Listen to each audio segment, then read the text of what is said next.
Está lutando, falando acerca de pureza, lutando pela santidade. E eu convido você a abrir sua Bíblia, 1 Tessalonicenses, capítulo 4, e vamos fazer a leitura do versículo 13. Obrigado, meu irmão, viu?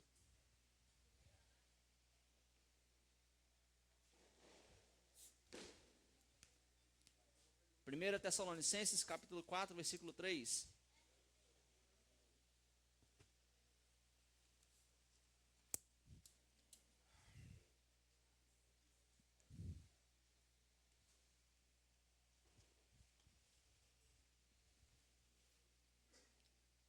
Você que achou, se põe de pé. Fazemos a leitura pública. 1 Tessalonicenses 4, 3. Eu falei 13, né? É 3. Falei 3? Ainda bem. Eu me enganei que eu tinha me enganado.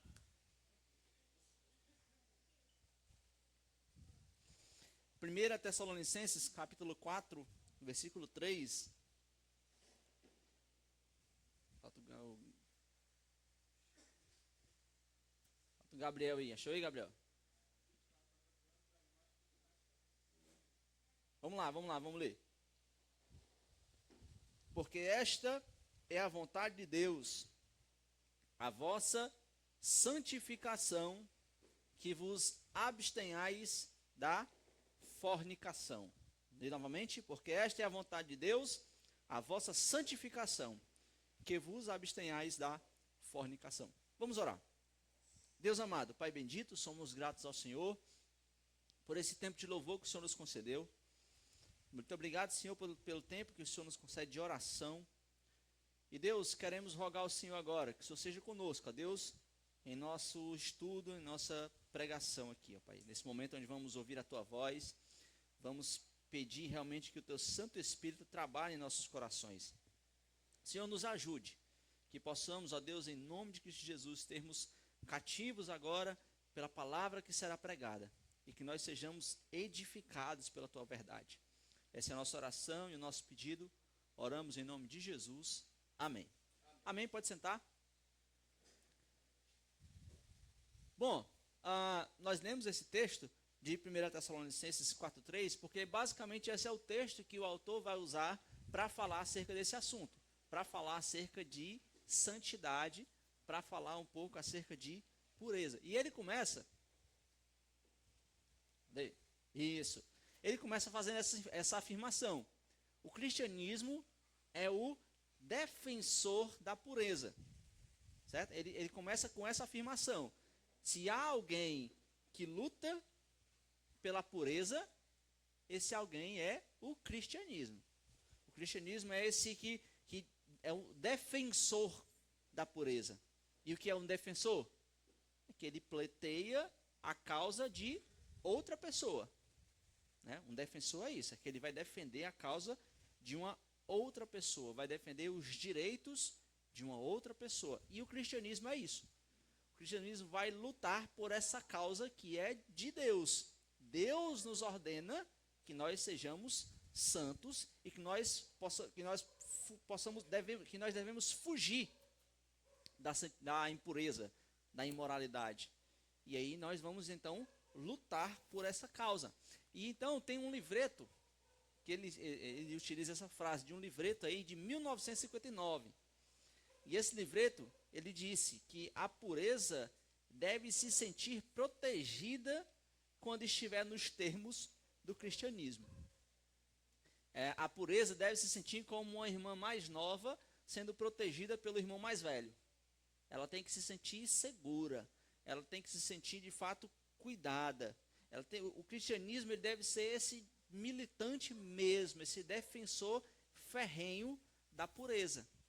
Só que muita coisa mudou de 1959 para 2024. Né? Verdade. Foram mais de 50 anos aí, mais de 60 anos, então muita coisa mudou. E a pergunta é, isso ainda é verdade? O cristianismo hoje ainda é o defensor da pureza? Ainda, ao falar em pureza, a primeira coisa que vem na sua cabeça é cristianismo, né? O que parece é que não, né? O que parece é que houve um desvio muito grande da pureza. O que parece é que, de fato, o cristianismo se desviou. E então, nós perguntamos se a pureza ainda tem um defensor. Ainda há um defensor? E aí, a resposta nossa é, teoricamente, né? Tecnicamente, sim. Tecnicamente, o cristianismo é um defensor da pureza. O cristianismo é um purificador, certo? Eu coloquei, Cristo tem o poder extraordinário de purificar vidas. Purificar de todos os pecados, de tudo aquilo que você possa imaginar de impureza, Cristo tem o poder para purificar todas essas coisas. Então, tecnicamente, sim, o cristianismo ainda é o defensor da pureza. O problema, de fato, a questão, certo? É que hoje há um número cada vez maior de cristãos que, quando confrontados entre a opção de viver pelo padrão moral estabelecido pelas Escrituras, ou fazer concessões ao pecado e depois racionalizar o senso de culpa, eles estão preferindo viver por um padrão mais baixo e fazer aí concessões ao pecado. A questão é que quando se trata de moralidade, quando se trata de conduta, o cristianismo deixou de ser o ambiente onde a pureza se sente tão segura. Isso é verificável. Escândalos e mais escândalos você pode perceber semanalmente aí dentro do que é chamado cristianismo. Tenho certeza que se eu falar aqui, sente um escândalo no meio gospel, você tem um. Né? Eu já experimentei vários escândalos. Já passei por coisas aterrorizantes mesmo. O fato de presenciar algo grotesco e eu dizer, isso é cristianismo? É isso? Né? Porque hoje nós podemos verificar isso. A cristandade moderna, o cristianismo moderno, de fato, é uma escolha. Nós temos a opção de viver uma vida santa e de viver uma vida não santa. E o que, como eu coloquei aí, hoje em dia, a grande maioria desses que têm essa opção, eles optam por não levar uma vida em santidade, não ter uma vida de pureza.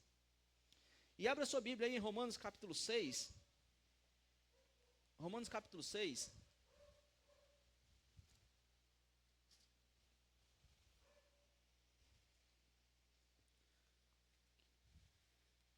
Que nós vamos ver que a questão de fazer uma escolha não é nova.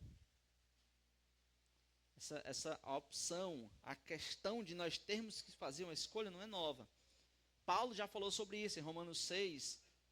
Vamos ler o versículo 6, o 12 e o 13. Capítulo 6, versículo 6. Sabendo isto, que o nosso homem velho foi com ele crucificado, para que o corpo do pecado seja desfeito, para que não sirvamos mais ao pecado. Versículo 12. Não reine, portanto, o pecado em vosso corpo mortal, para lhe obedecerdes em suas concupiscências. Nem tampouco apresentei os vossos membros ao pecado por instrumentos de iniquidade, mas apresentai-vos a Deus como vivos dentre os mortos, e os vossos membros a Deus como instrumentos de justiça. Então, Paulo já falou sobre isso. Olha, vocês têm essa opção, vocês têm que fazer uma escolha, vocês têm que decidir levar uma vida santa ou levar uma vida não santa. Então não é novo isso, não é algo que você hoje, agora tem que decidir. É exclusivo dessa geração. Tem que decidir de uma forma ou de outra. Não. Desde que quando o cristianismo foi fundado, desde quando Jesus iniciou a igreja, nós devemos tomar essa decisão. E é por isso que a Bíblia é equilibrada e sensata. Ela não nega a luta que nós enfrentamos. Ela não minimiza a nossa forte inclinação da carne, mas ela afirma que nós não precisamos nos entregar à tentação como se fôssemos aí marionetes em suas mãos. Olha, existe uma luta, existe uma inclinação da carne para o pecado, para a imoralidade, para a impureza, mas em Cristo, por Cristo e por causa de Cristo, você tem força para lutar. Existe uma disposição interior também que você pode utilizar para você se manter puro. Então, você jovem, nós todos como cristãos, ainda temos também esse incentivo, esse impulso interno que nós podemos utilizar para lutar contra a impureza, para lutar contra a imoralidade. Hoje o cristianismo ainda deve ser o grande defensor da pureza, mas os ataques e os desafios que a pureza tem enfrentado nunca foram tão fortes. E é aí que entra um problema. O ataque do inimigo contra a igreja, contra a pureza, de fato tem ficado cada vez mais ardilosos, tem ficado cada vez mais sutis. Eles têm, de fato, os jovens principalmente, eles têm sido iludidos de forma muito fácil. A pureza da igreja está sendo saqueada. Mas hoje nós devemos. E nós podemos, o primeiro fato que nós podemos perceber que o autor vai tratar, ao constatar isso, é que a erosão moral é um fato inegável. A nossa sociedade está cada vez mais imoral, cada vez mais impura. Eu coloquei, palavrões estão cada vez mais normais e têm sido aceitos como estilo de vida. Há muitos anos atrás, né, eu não vivi nesse tempo, mas há muitos anos atrás, você dificilmente veria alguém falando um palavrão na rua. Isso era absurdo, porque as pessoas tinham uma conduta, uma moralidade para zelar. Hoje em dia, o que você mais vê na rua é menino do tamanho do Gustavo aqui, gritando palavrão no meio de rua. Os meninos quando saem da escola, né? Saindo da escola, é os que têm a boca mais suja. E é cada vez mais normal isso. Nós temos uma sociedade obcecada por sexo.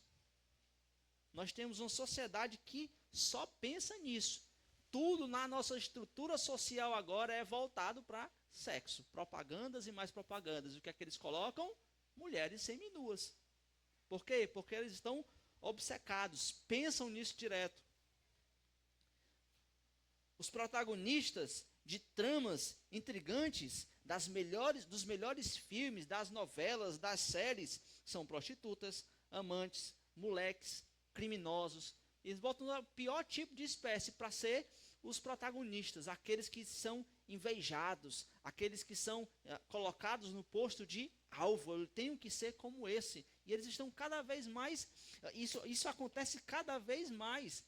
Por exemplo, uma série que acho que já saiu de moda, mas é inegável. La Casa de Papel. Quem que não assistiu isso aqui? Não assistiu. Não assistiu? A maioria conhece. Eu vou lhe dizer o trama, certo? Como é? Você torce para o bandido. Certo? A série é essa. Você torce para o bandido se conseguir roubar. Quem são os heróis na trama? São os bandidos. E nós estamos aprendendo, nós espectadores, nós estamos sendo ensinados a torcer por quem? Para quem? Pelos bandidos. Certo? Isso é justamente fruto dessa nossa sociedade. Essa moralidade foi de fato baixado ao menor nível possível.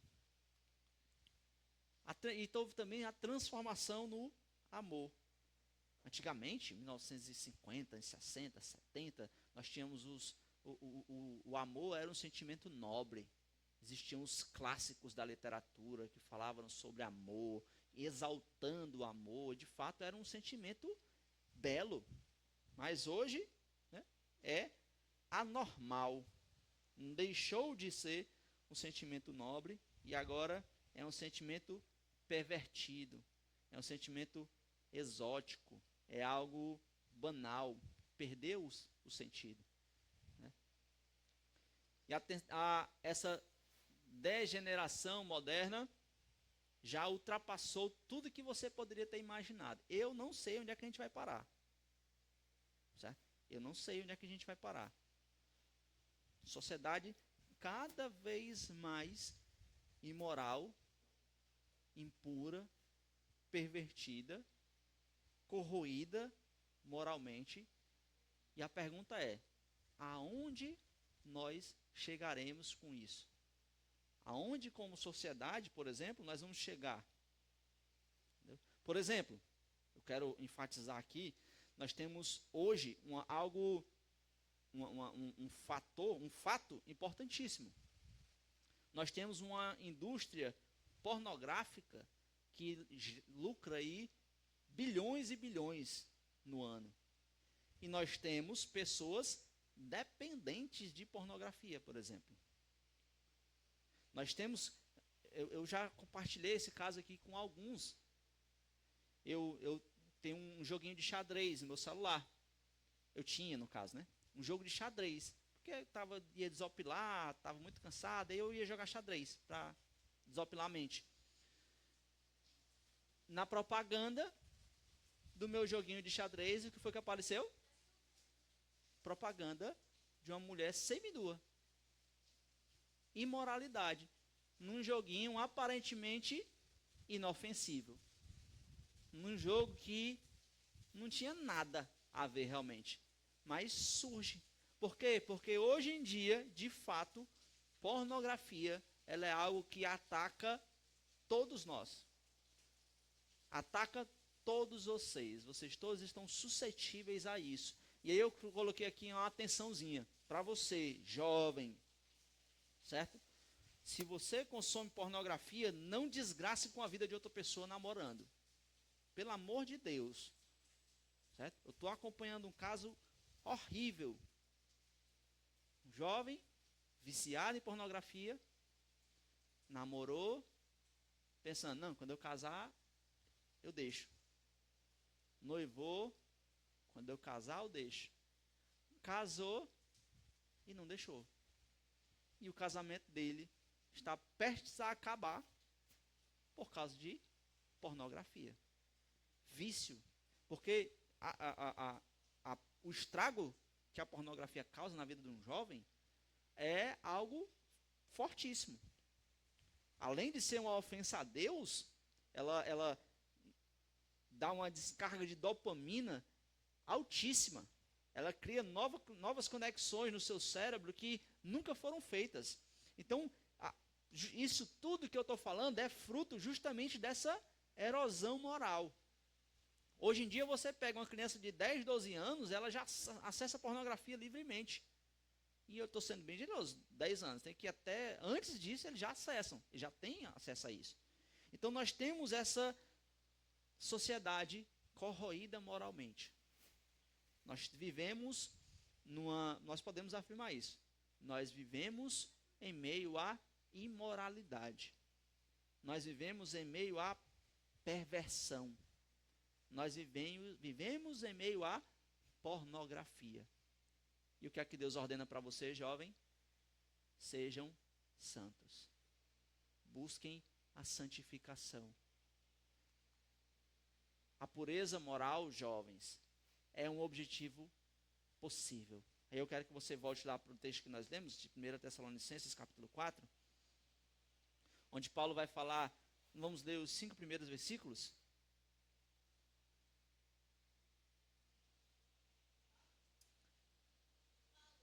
Primeira Tessalonicenses, capítulo 4.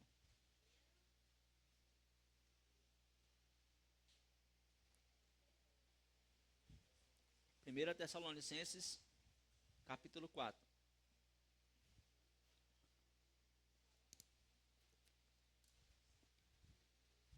Diz assim: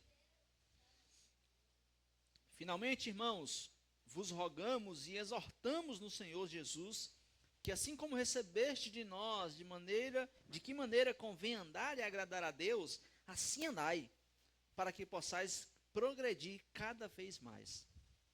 Porque vós bem sabeis que mandamentos vos temos dado pelo Senhor Jesus. Porque esta é a vontade de Deus, a vossa santificação, que vos abstenhais da fornicação. que cada um de vós saiba possuir o seu vaso em santificação e honra, não na paixão da concupiscência, como os gentios, que não conhecem a Deus. Aqui Paulo, como um pastor preocupado com esses irmãos aqui de Tessalônica, ele os exorta a progredirem cada vez mais, e não apenas que haja uma concordância passiva quando se trata de pureza. Paulo dá uma ordem direta, objetiva aqui. Se abstenham da prostituição. Fujam de qualquer tipo de imoralidade. Se abster é justamente você se negar, é você se colocar longe. De fato, é você negar aquilo. E é essa ordenança direta de Paulo, se abstenham disso. E o mundo romano daquela época não era bonzinho, não. Certo? O mundo romano da época desses irmãos de Tessalônica era como bem semelhante aqui ao mundo de hoje. Havia muita impureza no mundo, nessa cidade, na cidade de Tessalônica. Havia uma indiferença por parte dos cristãos. E havia até mesmo uma aprovação aberta. Então, a sociedade da época, ela era altamente corrompida, muito imoral, havia aí, uma certa forma, uma indiferença, as pessoas não ligavam, e realmente outras até aprovavam, que é muito semelhante ao que temos hoje em nosso mundo. Os cristãos, na época deles, eram como pequenas ilhas de moralidade, cercado por vastos, tem vasos aí, né? Vastos oceanos de sexo ilícito e de imoralidade. E aí Paulo, conhecendo a realidade desses irmãos, ele vai exortar, vai dar uma ordem, vai incentivar, vai dizer, olha, meu irmão, qualquer tipo de imoralidade sexual, tome a firme decisão de se abster. Tome a firme decisão de não participar. Tome a firme decisão de se manter longe. E para que o cristianismo continue com o título de defensor da pureza, é preciso que o cristão viva sempre de forma irrepreensível. E, amados, assim como essa ordem de Paulo foi válida para esses irmãos, essa ordem ainda é válida ainda para mim e para você. Ainda jovem, a ordem de Deus é: fujam de qualquer tipo de imoralidade sexual.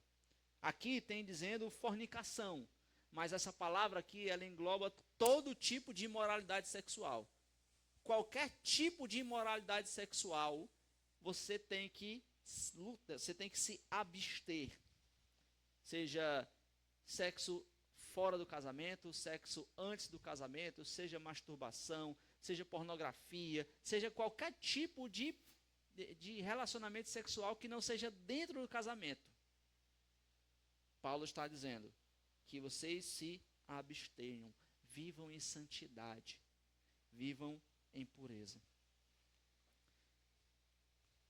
E nesse mundo, os meus irmãos, descomprometido e lamacento, de uma acomodação teológica que se ajusta à situação do momento, né? Hoje em dia, homossexualismo não é mais pecado, divórcio não é mais pecado, você ter relacionamento antes do casamento, já ninguém mais exorta ninguém por causa disso, ninguém é mais disciplinado por causa disso. Se você tem um determinado pecado, há essa acomodação aí teológica, mas esse texto das Sagradas Escrituras se levanta como um farol solitário em uma colina, dizendo para mim e para você, se mantenham puros. E nós precisamos, para nós mantermos puro, precisamos assumir o controle do nosso corpo. Você tem que se conhecer, você tem que assumir o controle de si.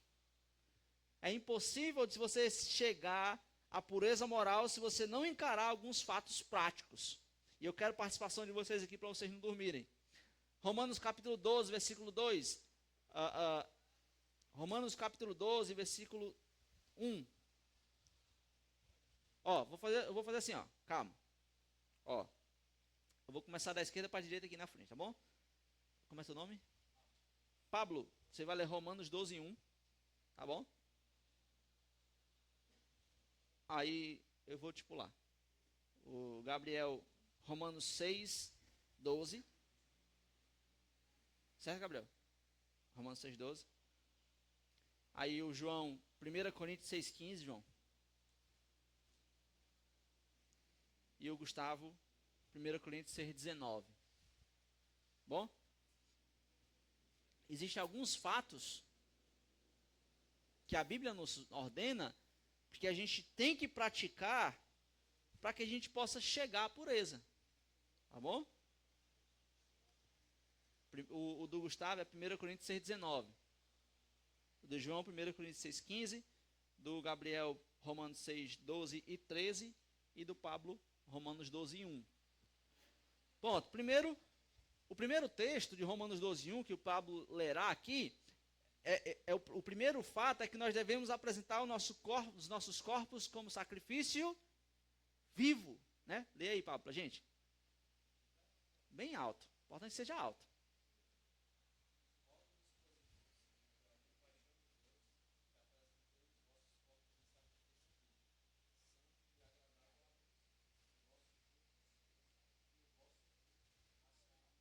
Que é o vosso culto racional. Então, esse é o primeiro fato que a Bíblia fala em Romanos 12, 12. 12, 1. Né? Olha, os nossos corpos têm que ser apresentados a Deus como um sacrifício vivo, dedicado totalmente ao Senhor. Vamos lá, Gabriel. Romanos 6, versículos 12 e 13.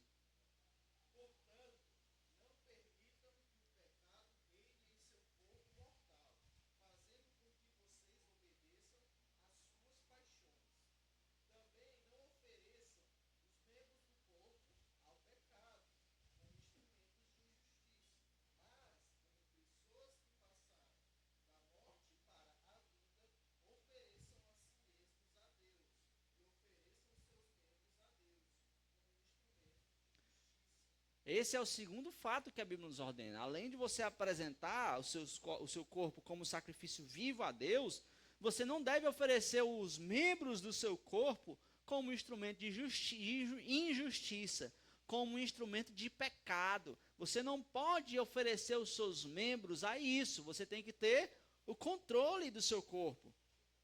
1 Coríntios 6,15, João.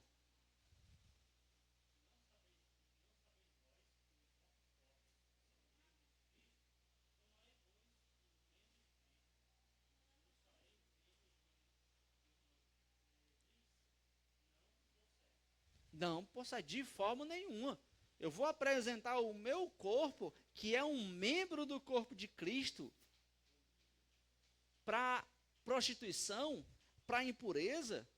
Então, nós temos que entender também que o nosso corpo é membro do corpo de Cristo. O nosso corpo pertence a Cristo, certo? O nosso corpo não pertence a nós mesmos. O seu corpo não pertence a ninguém.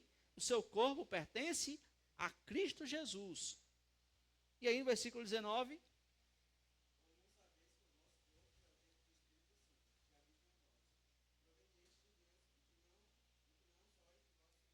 Então, o nosso corpo também faz parte do templo e habitação do Espírito Santo.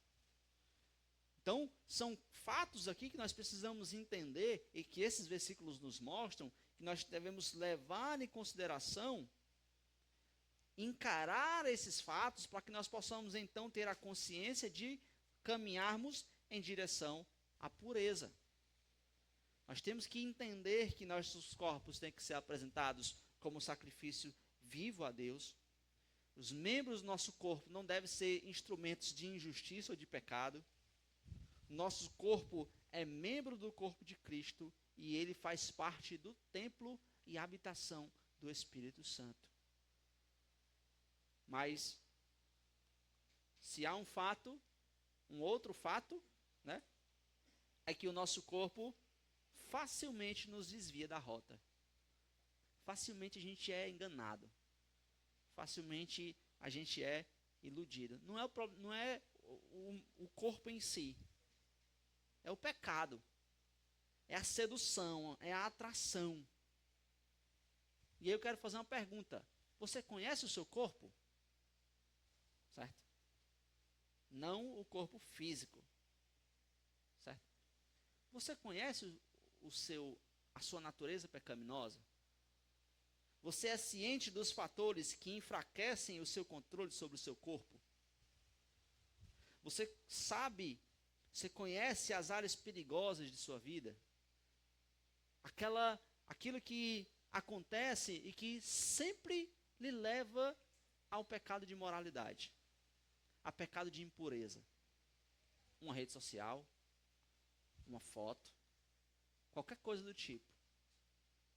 Mas não, eu vou desinstalar esse aplicativo aqui, porque se eu entrar aqui, é sagrado.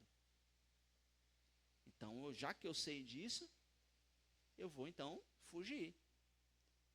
Para nós vivermos, para nós assumirmos o controle do nosso corpo, nós temos que entender as áreas perigosas de nossas vidas. Foi o que eu fiz. Quando até aquela propagandazinha lá, que foi que eu fiz naquele joguinho de xadrez, desinstalei. Não tem mais joguinho no meu celular agora. Agora eu quero desestressar, vou brincar com a Luiz e com o Timóteo. Por quê? Justamente evitar áreas perigosas. Áreas que podem servir como instrumento de pecado.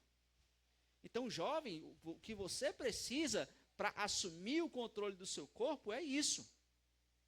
Você tem que entender, você tem que conhecer os seus pontos fracos.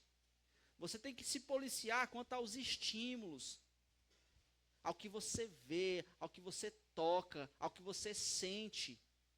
Você tem que se policiar, você tem que estar atento para que quando vier essas áreas, você esteja já ciente e que possa fugir.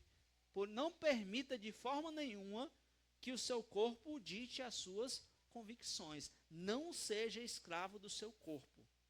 Não seja refém do seu corpo. O que deve chamar a atenção das pessoas em você é a sua pureza.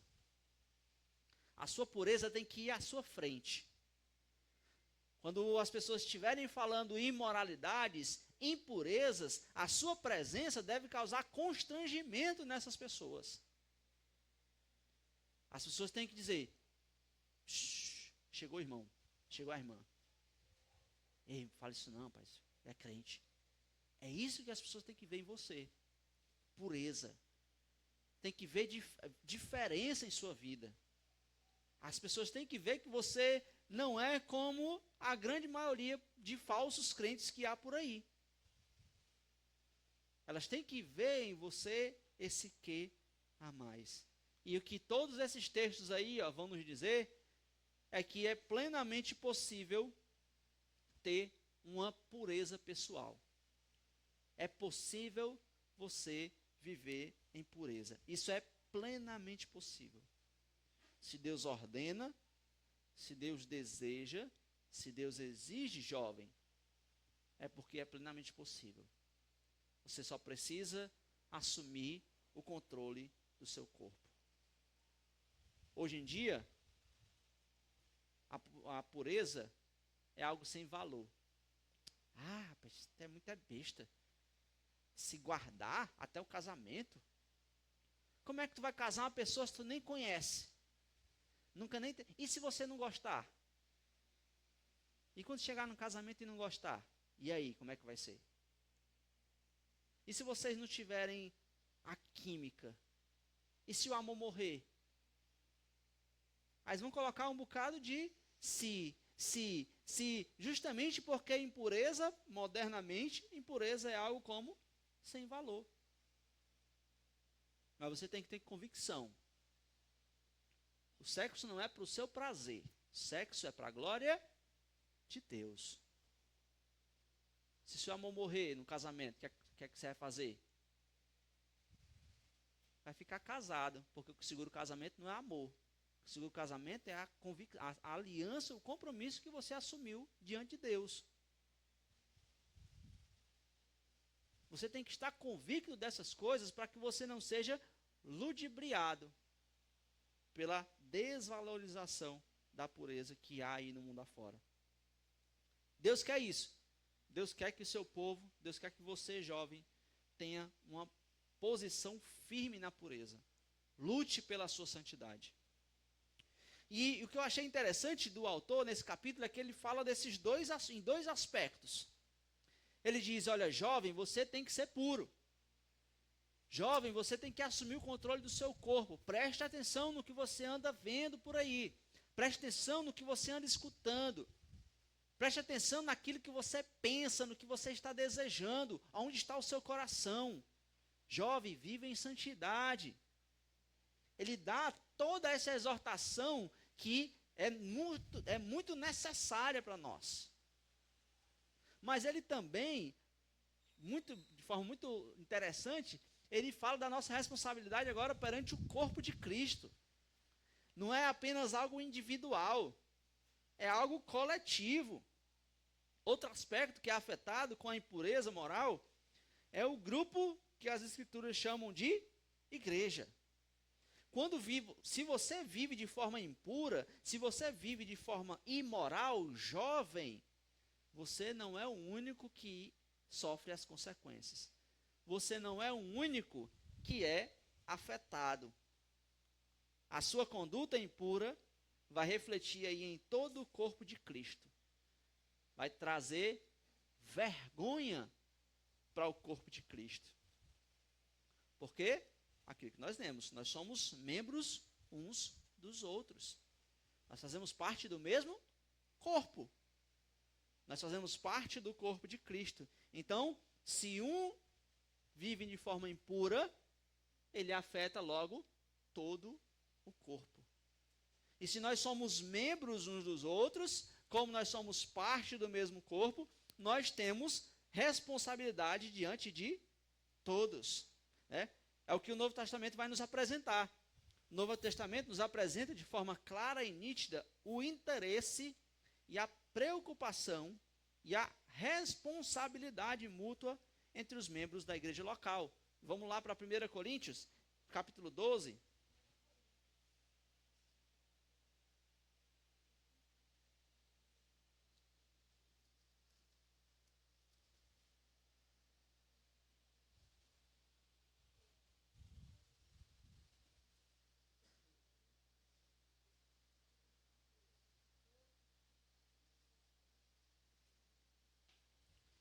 A partir do versículo 4, ele vai começar a falar sobre isso, né?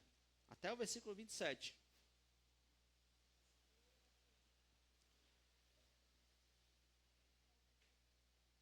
Eu quero ler com você o versículo 12. Capítulo 12, versículo 12. Porque assim como o corpo é um e tem muitos membros, e todos os membros deste um corpo, sendo muitos, são um só corpo. Assim é Cristo também. E lá para o versículo 26 ele vai dizer: de maneira que se um membro padece, todos os membros padecem com ele. E se um membro é honrado, todos os membros se regozijam. Ora, vós sois o corpo de Cristo e seus membros em particular. É isso que o Novo Testamento vai nos mostrar, jovem. Olha, você não é uma ilha isolada em si mesmo, certo? Não existe aquele negócio de se eu não incomodo, se não há, como é que, esqueci agora a frase, rapaz. Não importa, esqueci. Se aquilo que eu cometo, certo? Não tem consequência objetiva na vida do Araújo, eu posso fazer. Certo? Eu me esqueci o dizezinho que eles falam em relação a isso. Tá bom? Mas você não é essa ilha. Você não é uma pessoa que tem as suas atitudes e que as suas atitudes não geram consequências em outras pessoas. Você não é uma pessoa separada. Você não é uma pessoa sem identidade. Nós somos corpo. Nós fazemos parte do mesmo corpo. Se um irmão padece, Todos padecemos. Todos somos afetados. Por quê? Porque fazemos parte do mesmo corpo. E por isso nós não devemos mostrar indiferença quando o irmão cai na imoralidade. Porque se o irmão está vivendo de forma impura, eu sou responsabilizado por isso também. Eu vou sofrer as consequências também, porque afinal de contas, eu sou parte do corpo, do mesmo corpo. Aquele caso de 1 Coríntios capítulo 5, o que é que estava acontecendo em 1 Coríntios capítulo 5? Um crente estava vivendo com a madrasta do pai dele. A madrasta, né? Mulher do pai dele. Estava vivendo com a sua madrasta. E o que é que a igreja estava fazendo de Corinto? Nada. A igreja de Corinto não fez nada. E o que é que Paulo vai dizer? Vocês não estão fazendo nada por quê? Por que que existe essa passividade da parte de vocês? Vocês têm responsabilidade. Vocês não devem mostrar indiferença. Vocês não têm que ficar passivos diante disso, não. Paulo vai dizer, seja esse tal tirado do meio de vós e seja entregue a Satanás para a destruição da carne. Essa é a atitude de uma igreja. Se o irmão está vivendo de forma imoral e impura, a atitude da igreja é de expulsá-lo, se envolver na vida, porque a igreja tem tudo a ver. A igreja tem que estar intimamente envolvida. É por isso que Jesus, lá em Mateus 18:15, vai falar, olha, se o irmão pecar contra ti, vai arguí-lo entre ti e ele só. Se ele te atender, ganhaste o teu irmão. Mas se ele não te atender, se ele não te ouvir, vai, chama 2 ou 3 testemunhas para que, pela sua palavra, para que pelas testemunhas, todas as palavras sejam estabelecidas. Se ele não ouvir, diz-o à igreja. Se ele não ouvir, considero como gentio e publicano. É os passos, por quê? Porque justamente nós temos que estar envolvidos com isso. Nós temos que praticar esse envolvimento uns com os outros. A igreja tem que estar ativa quando se trata de lutar pela pureza. Mas a pergunta é, quantas igrejas seguem esse princípio? Quantas igrejas que você conhece hoje que expulsa as pessoas por estarem vivendo de forma desregrada, deliberadamente em imoralidade? Não vamos falar dos outros, não. Eu quero falar de você. Você tem obedecido de forma consciente as instruções bíblicas em confrontar o pecado? Você tem, quando vê o irmão pecando, qual a sua atitude? Será que é indiferença? Deixa para lá. Você acha como se o pecado não fosse nada? Né? Não, é ele que vai responder com Deus. Não vou nem me envolver nisso não. Você tem caracterizado, você tem confrontado aqueles que vivem uma vida caracterizada pelo pecado? Aqueles que destroem a pessoa de Cristo e também o testemunho da igreja? Sabe por que isso é difícil hoje em dia? Uma igreja que pratica a disciplina bíblica? Porque hoje em dia as pessoas não querem se importar com os outros. As pessoas não querem se importar com o irmão. As pessoas não querem correr o risco de ser mal interpretados. As pessoas não querem correr o risco de escutar alguém dizer, o que é que você tem a ver comigo? O que é que você tem a ver com isso? Quem é você para falar isso para mim? As pessoas não querem correr esse risco. As pessoas acham que ofender a Deus, manchar o testemunho de Cristo, não é tão relevante. mas muito relevante ela ser mal interpretada. Muito relevante ela ouvir qualquer uma dessas respostas. Você quer ajudar alguém? Jovem, você está disposto a pagar esse preço? Você está disposto a ser mal interpretado mesmo? Você está disposto a ouvir uma resposta dessa? Você não tem nada a ver com isso. E você permanecer fiel e cumprir Mateus 18. E ir lá, vai lá, vou chamar agora outra pessoa e vamos lá confrontar o irmão, porque eu preciso lutar pela pureza da igreja. Eu preciso lutar pela santidade da igreja. A pureza dessa igreja, jovens, não deve ser interesse apenas do pastor. Não deve ser interesse apenas de minha parte, mas de todos como um corpo. Se nós lutarmos por essa pureza juntos, nós conseguiremos alcançar os nossos propósitos. Quando você luta pela pureza dessa igreja, não é pelo meu nome que você está lutando. É pelo nome de Deus. É pelo nome dele. Por isso que a luta acontece tanto no âmbito individual, como também no âmbito da disciplina eclesiástica. A pureza, a santidade, lutar pela santidade, é você e Deus, é algo, uma decisão que você toma no íntimo do seu coração, em sua vida, mas também existe esse aspecto coletivo. Você lutar pela santidade da igreja a qual você está fazendo parte, da igreja pela qual você faz parte.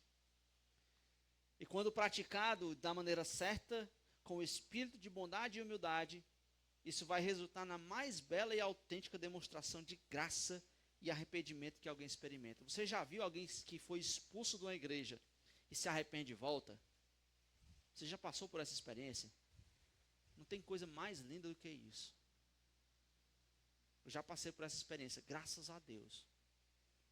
Alguém que é expulso, vive uma vida deliberada de pecado, e a igreja vai e expulsa, aí a pessoa quebra a cara, o diabo pisa, massacra, a pessoa volta bem cuidinha, e a pessoa vai pedir perdão à igreja, na frente de todo mundo. Não tem coisa mais linda do que isso. Porque a pessoa vai reconhecer que ela estava sendo cuidada pela igreja. A igreja estava zelando pela vida dela. A igreja estava lutando para que aquela pessoa vivesse em santidade. Quando nós exercemos, quando nós praticamos a disciplina bíblica, nós alcançamos o arrependimento. É dessa forma que o cristianismo é o defensor da pureza. É assim que nós lutamos pela pureza. Individualmente, você e Deus, vivendo em santidade, em meio a esse mundo de imoralidade. Mas também na igreja, se preocupando com seus irmãos, se preocupando uns com os outros e com o testemunho dessa igreja diante do mundo. Quando você decidir se envolver na defesa da pureza, tanto em sua vida e em sua igreja, nós teremos jovens puros. Nós teremos uma igreja pura, quando isso for do interesse de todos. E eu quero concluir com algumas perguntas. Reflexão, certo? Vamos fazer uma pequena reflexão. Você começou a se desviar moralmente? Talvez ninguém saiba. Talvez o seu pecado seja um pecado em secreto. Ninguém vê. Só Deus. Que isso deveria lhe causar temor e tremor. Se você tem manchado o nome de Cristo, ou no caso a pergunta, né, você tem manchado o nome de Cristo e o testemunho dessa igreja local com impurezas, alguém vê, alguém sabe dessa sua imoralidade, Algum amigo descrente que você compartilhou, que você falou, e essa pessoa na sua frente diz, não, cara, isso é normal, não se preocupa não, tamo junto. Nós, vou falar até errado, nós é brother, né? Tamo junto, cara. Não se preocupe, o seu segredo está bem guardado comigo. Sabe o que é que acontece quando ele não está na sua frente? Ele vai dizer, olha, e é que é crente. Ser crente para ser igual fulano que faz isso? Eu não. Eu vou viver na minha vida mesmo. É muito melhor viver do jeito que eu vivo do que viver como ele. Será que você tem sido esse instrumento? Será que você desviou a rota e acabou que saindo dos caminhos do Senhor? Como filho de Deus agora, você tem coragem o suficiente para resolver isso? Removendo aí o erro completamente, o erro totalmente. Como crente, como alguém que foi comprado por Cristo Jesus, você tem força para isso? Você tem coragem para procurar ajuda? Para compartilhar? Para que esse pecado seja removido? E como é que a Bíblia diz que esse pecado é removido? 1 João, capítulo 1, versículo 9. Se confessarmos os nossos pecados, Ele é fiel e justo para nos perdoar os nossos pecados e para nos purificar de toda injustiça. Se nós confessarmos os nossos pecados, quando nós confessamos os nossos pecados, meu querido jovem, se esse seu pecado está escondido, se você acha que esse pecado, por estar escondido, vai ser esquecido, você está completamente enganado. O pecado escondido, ele não é perdoado. Foi o que Davi disse. Enquanto eu tentei encobrir os meus pecados, era como podridão nos meus ossos.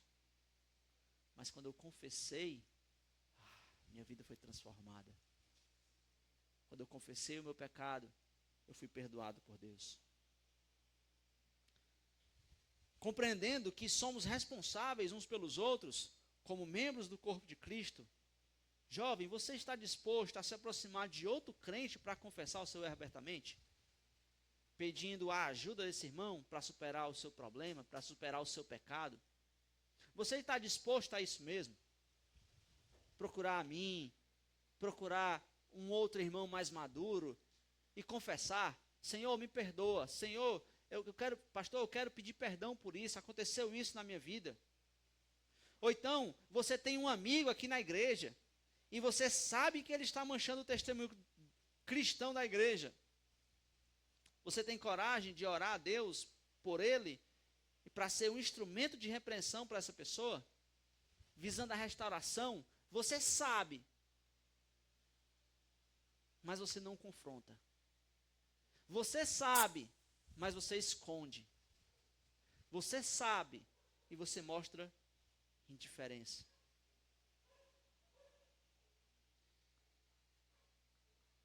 Já que o cristianismo e a pureza caminham juntos, alguns de nós precisam defender essa causa. Nós precisamos estar juntos. Jogar no mesmo time.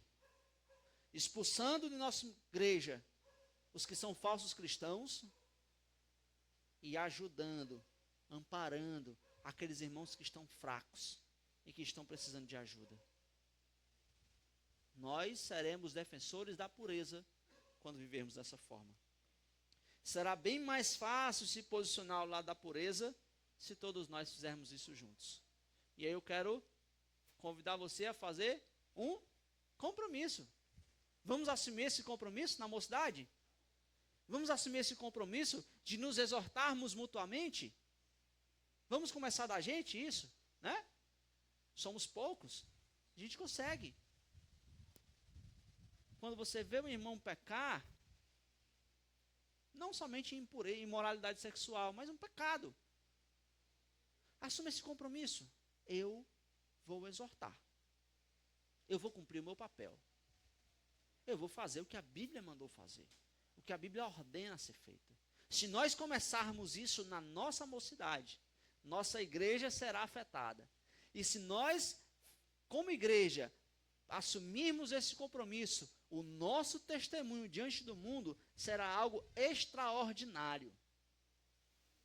O nome de Deus será glorificado através desse nosso compromisso em lutarmos pela pureza. Amém? Quero que você feche seus olhos. Eu quero orar por você. E se você quer assumir esse compromisso, ore ao Senhor. Ore ao Senhor, dizendo para Ele: Senhor, eu quero. Senhor, eu quero assumir esse compromisso. Eu quero lutar. Eu quero ser instrumento em Tuas mãos. Eu quero que a pureza da igreja comece por mim, pela minha atitude, pela minha iniciativa. Amado Deus, quero pedir a Tua bênção, ó Pai, sobre nós.